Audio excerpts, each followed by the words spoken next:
Assalamualaikum warahmatullahi wabarakatuh. Kami dari kelompok 7 izin memperkenalkan diri.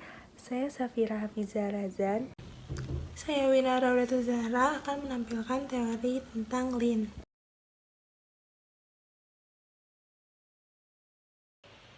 Pada awalnya, konsep Lean diperkenalkan oleh Henry Ford pada tahun 1913. Ford membuat sistem untuk standarisasi produksi serta strategi manufaktur yang ia sebut sebagai flow production. Flow production memungkinkan integrasi antara mesin, manusia, peralatan, hingga produk untuk membentuk aliran produksi yang kontinu. Di tahun 1930-an, ketika kesuksesan Ford menurun, Kiichiro Toyoda dan Taiichi Ohno dari Toyota memahami situasi yang sedang terjadi pada pasar otomotif. Kiichiro Toyoda kemudian mempelajari secara langsung bagaimana flow production Ford bekerja. Konsep Lean ini yang kemudian menghantarkan Toyota sebagai perusahaan manufakturing terhebat di dunia. Apa itu Lean? Lean sering diartikan sebagai suatu peralatan yang dapat membantu mengurangi pemborosan produk, pemborosan biaya, pemborosan waktu, dan sebagainya. Menurut Toyota, Lean bukan hanya peralatan tetapi dapat mengurangi 3 jenis pemborosan, yaitu 1. Mudah, pekerjaan yang tidak memberi nilai tambah. 2. Muri, pekerjaan yang berlebihan. 3. Murah, ketidakseimbangan dengan menemukan masalah secara sistematik. Konsep dasar Lean. Menurut Gaspers 2006, konsep dasar Lean adalah sebagai berikut. 1. Mengidentifikasi nilai produk, barang, dan jasa berdasarkan perspektif pelanggan. 2. Mengidentifikasi value stream proses mapping untuk setiap produk. 3. Menghilangkan pemborosan yang tidak bernilai tambah dari semua aktivitas sepanjang value stream. 4. Mengorganisasikan agar material, informasi, dan produk itu mengalir secara lancar dan efisien sepanjang proses. Terakhir, kelima, mencari terus-menerus berbagai teknik dan alat-alat peningkatan untuk mencapai keunggulan dan peningkatan terus-menerus. Selanjutnya yaitu prinsip dasar. Menurut Graban 2009, terdapat 5 prinsip utama dari Lean, yaitu sebagai berikut. 1. Mengidentifikasi value. 2. Menetapkan value stream. 3. Melakukan one piece flow. 4. Menerapkan sistem tarik atau pull system, customer pull. 5. Melaksanakan perbaikan berkelanjutan atau continuous improvement. Selanjutnya adalah implementasi Lean. Menurut Likar 2004, hal-hal yang dapat dilakukan dalam menjalankan prinsip Lean seperti yang dijalankan pada Toyota Production System, yaitu sebagai berikut. 1. Filosofi, yaitu pemikiran jangka panjang. 2. Proses, yaitu hilangkan pemborosan. 3. People and partner, yaitu hormati, tantang, dan kembangkan mereka. Yang terakhir adalah problem solving, yaitu peningkatan dan pembelajaran berkesinambungan. Tujuan penerapan Lean Concept atau Lean Manufacturing yang utama yaitu memaksimalkan nilai bagi pelanggan dan meningkatkan profitabilitas perusahaan dengan menghilangkan aktivitas yang tidak memberikan nilai tambah. Berikutnya, merampingkan proses perusahaan. Menerapkan Lean memungkinkan produsen untuk merampingkan proses mereka di seluruh organisasi, dari kantor depan hingga distribusi. Yang kedua, menghilangkan pemborosan.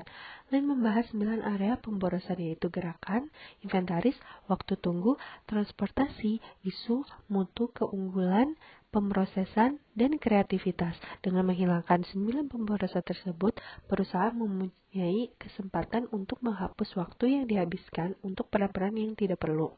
Yang ketiga, Lean mampu membangun janji tim. Dalam banyak masalah, mempergunakan teknik Lean memungkinkan penilaian menyeluruh perusahaan terhadap proses manufaktur mereka, yang membangun kerja tim dan kerjasama. Yang terakhir, pekerjaan tidak pernah dilakukan. Elemen kunci dari Lean adalah perbaikan terus-menerus.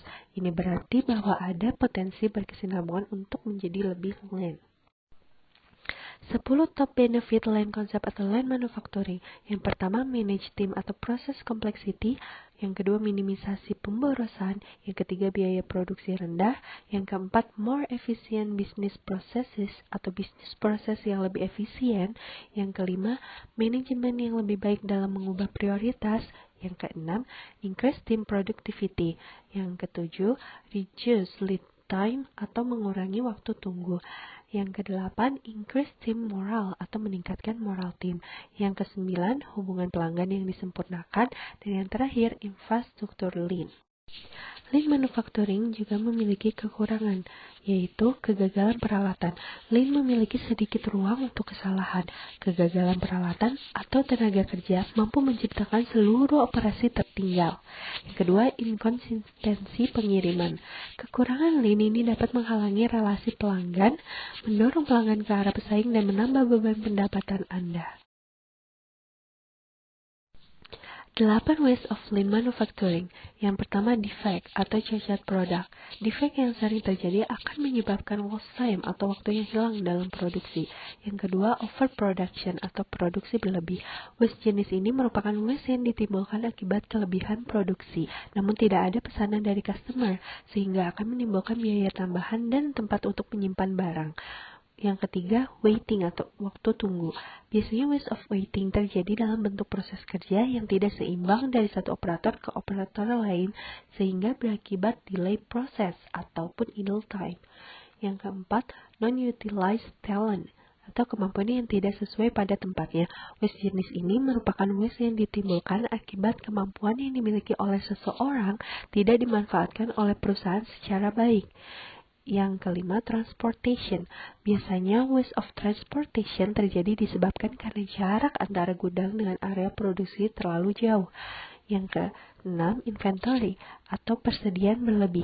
Waste yang ditimbulkan akibat perencanaan produksi yang tidak tepat seperti kesalahan akumulasi dari finished good produk jadi, WIP barang setengah jadi, dan material mentah sehingga terjadi kelebihan inventory yang dapat menimbulkan biaya tambahan dan tempat untuk penyimpanan barang.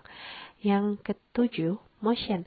Waste yang ditimbulkan akibat gerakan-gerakan yang tidak perlu yang dilakukan oleh pekerja dengan terhadap area kerjanya. Yang terakhir, extra processing, kelebihan proses. Waste yang ditimbulkan akibat proses yang berlebihan sehingga tidak memberikan nilai tambah bagi produk. Kesimpulan yang dapat kita ambil dari lean manufacturing ini yaitu lean manufacturing berguna dalam sebuah organisasi perusahaan dengan catatan bahwa setiap unsur dari organisasi mengetahui pelaksanaan metode lean manufacturing ini. Bukan hanya rancangan yang mesti dihafal, akan tetapi pemberian dan komitmen semua orang dari organisasi yang mau menciptakan metode lean berjalan seiring dengan tujuan perusahaan.